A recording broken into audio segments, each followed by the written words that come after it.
TVK இன்னொன்னு DMK. ஒரு நாய் 4 நாயை சேர்த்துக்கிட்டு வேட்டைக்கு போனா சரியா இருக்கும். புலி 10 புளியை சேர்த்துக்கிட்டு வேட்டைக்கு போனா நல்லா இருக்கு. அவர் செய்யறாரு அதே இதை நீங்க இத்தனை பேர் 100 தடவை கேட்கிறீங்க. கூட்டணி இல்லாம எப்படி, கூட்டணி இல்லாம எப்படின்னு ஒருத்தர் கூட கொள்கை இல்லாம எப்படின்னு யாரும் கேட்க மாட்டீங்க.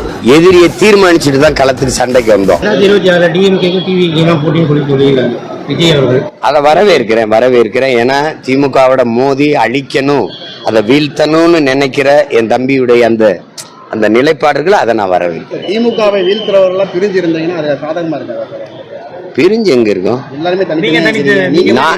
நான் இங்க பாருங்க, ஆள் சேர்த்துக்கிட்டு சண்டைக்கு போற மரபு எனக்கு இல்ல. என் எதிரியை நான் தனியா தான் சந்திப்பேனே ஒழிய, நான் இங்க பாருங்க, ஒரு நாய் 4 நாயை சேர்த்துக்கிட்டு வேட்டைக்கு போனா சரியா இருக்கும். புலி 10 புளியை சேர்த்துக்கிட்டு வேட்டைக்கு போனா நல்லா இருக்காது. லக்ஷ்மி செராமிக்ஸ் எக்கச்சக்க கலெக்ஷன்ஸ், எல்லாமே ரெடி ஸ்டாக்.